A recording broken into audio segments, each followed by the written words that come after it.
Hello and welcome to the 12 Hacks of Christmas. Today we're going to look at the red cabbage. Now the red cabbage has got a definite place inside the Christmas meal, but it's still one of those veg that people feel slightly tentative about. Now part of this might just be to do with cabbage in general. Everyone loves their kales and their sprout tops and their sprouting brassicas now. Their cabbage presents a fairly hefty, fairly intimidating veg to deal with. One of the first things people notice is its heft. This is the best part of 1.5 kilos of solid brassica right here. And then once you start breaking into it, you notice its TARDIS-like qualities. You open it up, you start cutting it, and you realise how much of it there actually is. Most people's tendency is to slow braise the cabbage, slice it, throw it with some spices, put it in a pan, and give it an hour and a half or so, and let it tick away and cook down. Now that's a brilliant usage of it, and that's probably the most common usage in a Christmas meal. But what we're going to do is we're going to look at how you can get to that point with 2 other dishes preceding it. We're going to bring a couple of other ingredients along with us for the journey. Alongside the cabbage, we're going to use some beetroot. Now, there's a colour comparison obviously,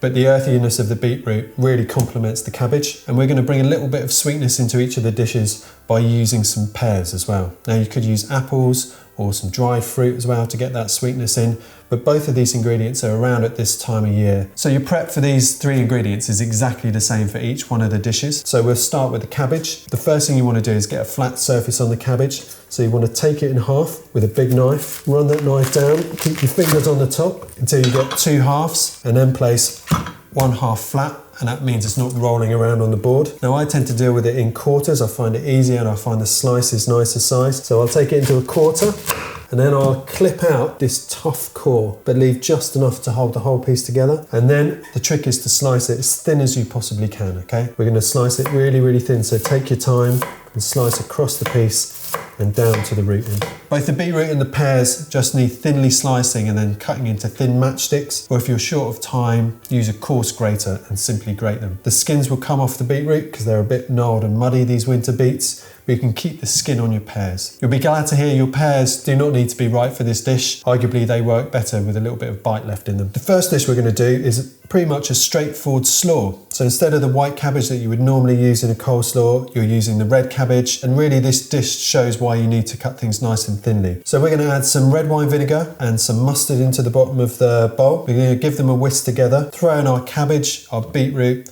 our pears. You can choose whatever flavours you want to add alongside, but I'm going to add in some celery and some onion for some crunch. We're going to throw in some chopped dried cranberries for some extra sweetness, and we're going to throw in some walnuts as well, just for an extra bit of crunch. Good pinch of salt, drizzle of olive oil, and we're going to mix that together with our hands. We're going to give it a taste, and then you can tweak the sharpness and the seasoning by adding more salt or red wine vinegar as the fancy takes. You can mix this and serve it straight away, or you can leave it for a bit and let the salt start to work on the veg. It draws out a bit of moisture, but also the pink colour bleeds through a bit more. You can add some chopped herbs in there as well, a little pinch of spicing if you like, a little bit of allspice is perfect for this. So have a play around with this, but as a base, you're talking about a good acidic dressing and all your veg being thrown and seasoned through that. The next dish shows the principle that you needn't always cook red cabbage for a long time in order for it to be edible when cooked. And this dish just shows that you can cook it lightly for about 15 or 20 minutes. This dish is going to be based around what we might consider to be Scandinavian flavours. Put a little bit of oil in the pan. We're going to add the cabbage, the beetroot and the pear. We'll add a dash of red wine vinegar, a good pinch of salt, but we'll also add some pinch of allspice and some lightly ground caraway as well. Now we're going to put that on the heat, pop a lid on, we're going to cook it out for about 15 minutes or so. Now check it every so often. If it looks like it may be drying out, add a dash of water, but the point of this dish is not that you have anything particularly wet. When it's finished cooking, most of that moisture has been driven away, and after 15 minutes that should be just cooked, so the cabbage should have a little bit of bite to it. The pear should have softened up and the beetroot would have softened as well. When it's cooked, slide it off the heat. Now grate in a bit of fresh horseradish. You can add as much as you like. That's got that kind of nosy heat that goes up through the sinuses, almost like wasabi. Put in a spoonful of sour cream and stir that through, and then finish with some fresh herbs. I would usually add some chopped dill, but I've got some parsley here. I can't get dill today, so I've got some fresh parsley, and just stir that through at the end, and that's ready to serve. Now this can go as part of your Christmas spread if you like,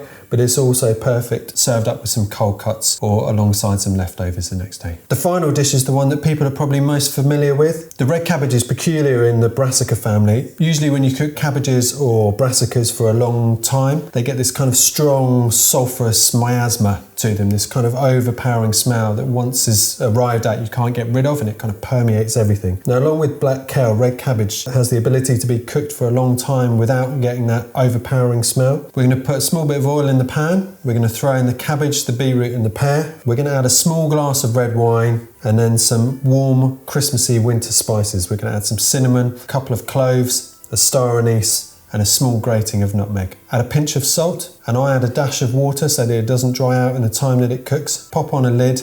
We want to tick it along on a low heat for about an hour and a quarter, maybe an hour and a half. Now check it every so often, give it a good stir. Add some water if it looks like it's drying out in the pan. And you just want to cook it down till the whole thing is baked down to a uniform colour and it's nice and tender. So here's 3 dishes to help you make the most out of a single red cabbage. They're all festive, they're all delicious. Please give them a go this season. Thank you for watching our 12 veg hacks of Christmas. Please feel free to like, comment and share below. Keep your eyes out for more videos on the way, and Merry Christmas.